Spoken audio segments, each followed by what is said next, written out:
Hello. हाँ जी, का हाल चाल बा? हाल तो ठीके बा हो, अपन बतावा। आपन का बताई? वही रबा घरे ना आइबा का भइल बताइबू। का वही हमसे अकेले जिंदगी ना कटत।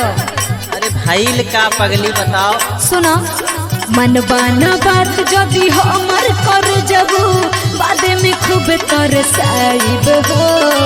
मन बाना बात जदी हमर कर जबू बादे में खूब तरसाइब हो। बारू परेशान जदी तने ये गोरी त काली हमारे लधके आई कहो। बारू परेशान जदी तने ये गोरी त काले हमारे लधके आई कहो। बारू परेशान जदी तने ये गोरी त काले हमारे लधके आई कहो।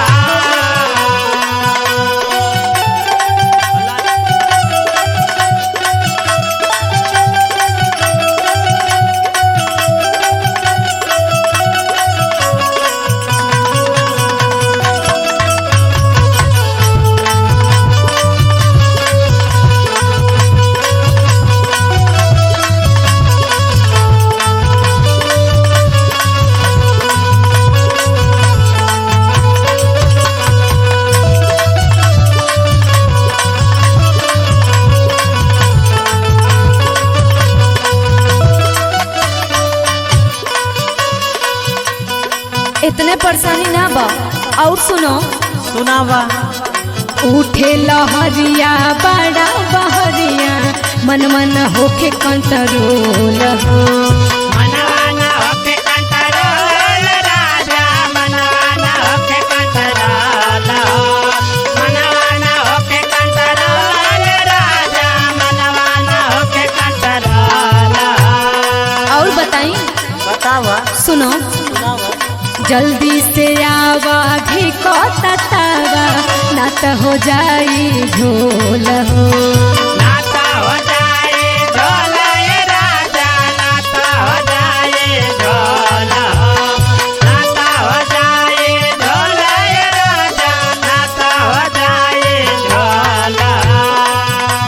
बिछा के चटाई देह जब चटाई गो लभ के चटनी चटाई बहो।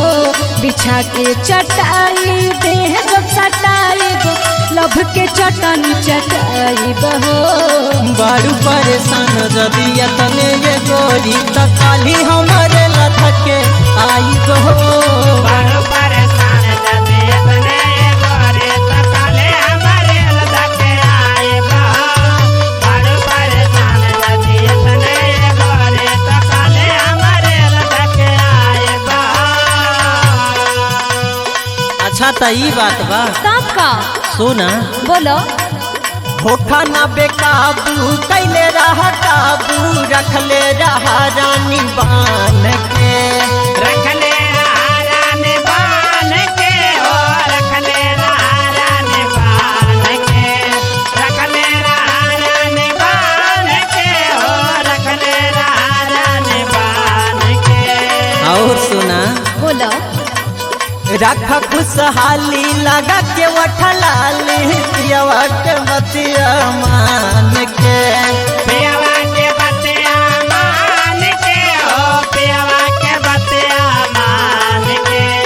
पियवा के बतिया मान के हो, पियवा के बतिया मान के। हाँ तो हमारो सुनो। सुनावा। अरे तनिका तू सोचा करा नहीं लोचा कैसे के अगिया बुताई बहो। तनिका तू सोचा करा नहीं लोचा कैसे के अगिया बुताई बहो। बारू परेशान जदी तने ये गोरी त काली हमारे लधके आई कहो। बारू परेशान जदी तने ये गोरी त काले हमारे लधके आई कहो। बारू परेशान जदी तने ये गोरी त काले हमारे लधके आई कहो।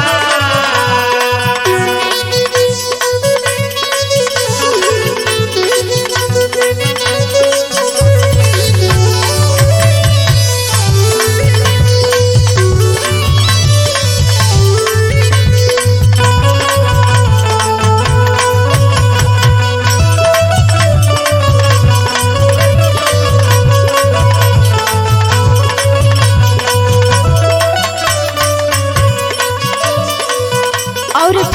बताई? बतावा सुनो सुनावा। मन बाट गीला जल्दी से मिला करेला तो से हो रहा हो। करेला तो से निहारा ये राजा, करेला तो से निहारा, करेला तो से निहारा ये राजा, करेला तो से निहारा।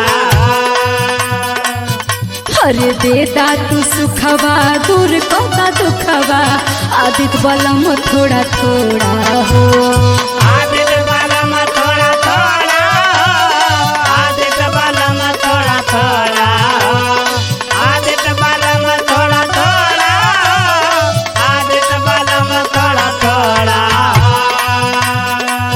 और एक ठे बात बताई सुनो करबा जे देर अमर जीत देवर जी से मजा पूरा बुताई बहो।